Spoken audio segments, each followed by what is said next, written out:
2002 की Spiderman picture तो आपको याद ही होगी। पीटर पार्कर नाम का अपना 1.5 पसली नौसिखिया वैज्ञानिक, जिसको एक मकड़ी काट लेती है और रातों रात वो खली बन जाता है। अब भाई साहब, मक्कड़ मानव के शरीर में ऐसा कौन सा टॉनिक चला गया जिससे वो इतना ताकतवर हो गया? पिक्चर में बताया गया कि मकड़ी के खून में घूमते हुए म्यूटाजेनिक एंजाइम पीटर के शरीर में घुस गए, जिसने उसके पूरे शरीर के जेनेटिक एक्सप्रेशन यानी कि डीएनए को ही मॉडिफाई कर दिया। इसी वजह से बिना बाइसेप्स फुलाए भी पीटर पार्कर इतनी ताकत पैदा कर लेता है कि पूरी की पूरी ट्रेन को रोक देता है, क्योंकि उसकी मांसपेशियां जेनेटिकली मॉडिफाई होकर मकड़ी के जाले की तरह स्टील से भी ज्यादा मजबूत हो गई थी। अब आप कहोगे कि भैया, ये तो हॉलीवुड का साइंस फिक्शन है। असली जिंदगी में कोई जेनेटिकली मॉडिफाइड मकड़ी हमें मक्कड़ मानव थोड़ी बना सकती है। बात तो सही है, मकड़ी के काटने से आप स्पाइडरमैन नहीं बनोगे। लेकिन क्या हो अगर मैं आपसे कहूं कि इंसानों के डीएनए को मॉडिफाई करने वाली चाबी वैज्ञानिकों के हाथ लग चुकी है? बात है सन 2012 की, जब जेनिफर डॉर्डना और इमैनुअल कारपेंटियर नाम की दो महिला वैज्ञानिकों ने दुनिया के सामने एक ऐसा टूल लाकर रख दिया जिससे इंसान के जीन को कट कॉपी पेस्ट किया जा सकता है।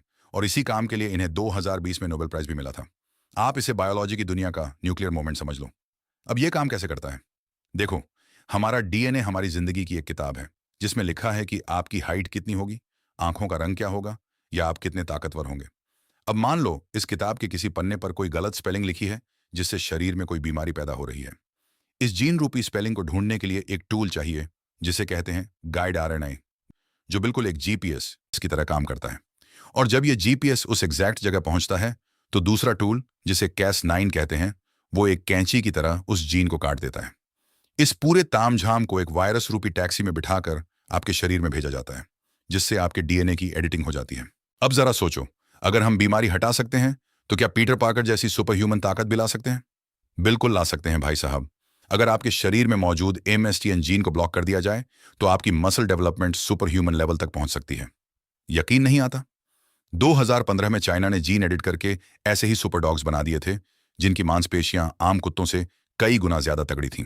और तो और, अफ्रीका में कुछ आदिवासियों के अंदर पीसीएस के 9 जीन के म्यूटेशन की वजह से उनके शरीर में बैड कोलेस्ट्रॉल लगभग 0 पाया गया। मतलब अगर इस जीन को एडिट कर दिया जाए, तो इंसान चाहे जितना भी उल्टा सीधा खा ले, उसे हार्ट अटैक आएगा ही नहीं। Oh my God! Wow! अगर हम अपने सोल्जर्स के अंदर ये सारे जेनेटिक मॉडिफिकेशन कर दें, आपको जानकर हैरानी होगी कि यूएस एजेंसी डार्पा पहले से ही ऐसे सुपर सोल्जर्स बनाने के प्रोजेक्ट पर काम कर रही है, जिनकी मसल मेमोरी, ताकत और इम्यूनिटी सब इंसानी सीमाओं से पार। हाँ, लेकिन भैया, विज्ञान दो धारी तलवार है, और यह इस बात पर निर्भर करता है कि इसे इस्तेमाल करने वाले का इरादा क्या है। 2018 में चाइना के एक वैज्ञानिक ही जियानकुई ने पूरी दुनिया में टहलका मचा दिया। इस भाई साहब ने लैब में आईवीएफ के जरिए 2 जुड़वा बच्चियों, लुलू और नाना का डीएनए ही एडिट कर दिया, ताकि उन्हें कभी एचआईवी हो ही ना पाए। चाइना ने दुनिया के डर से उसे जेल में तो डाल दिया, लेकिन अंदर ही अंदर चाइना का बीजीआई ग्रुप पूरी दुनिया के इंसानों का जेनेटिक डाटा इकट्ठा करने में लगा हुआ है। अब आप सोचोगे, उन्हें हमारा डीएनए कैसे मिला? याद करो कोविड के दौरान जो आपने टेस्टिंग कराई थी। बस आपका बाल, खून या थूक मिल जाए, आपका जेनेटिक डाटा उनके पास पहुंच गया। बड़ा हरामी हो बेटा। अब इस डाटा का वो करेंगे क्या?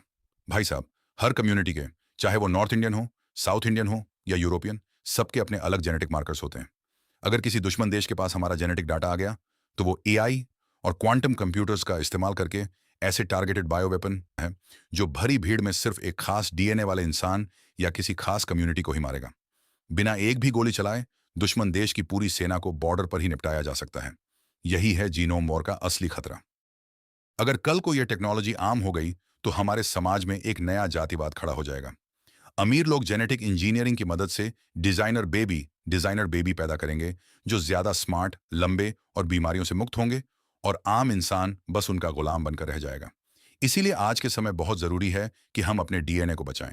भारत सरकार को आधार कार्ड की तरह ही तुरंत एक डीएनए प्रोटेक्शन लॉ बनाना पड़ेगा, ताकि कोई भी विदेशी कंपनी बिना इजाजत हमारा जेनेटिक डाटा देश से बाहर न ले जा सके। हमें प्रेगनेंसी या कोविड के नाम पर आ रही सस्ती चाइनीज किट्स पर तुरंत बैन लगाना चाहिए और अपने खुद के जीनोम लैब्स बनाने चाहिए। अगर हम आज नहीं जागे, तो कल बहुत देर हो जाएगी। तो इसी नोट के संग ये है इस वीडियो का अंत। मिलते हैं नेक्स्ट वीडियो में। जय हिंद, जय भारत,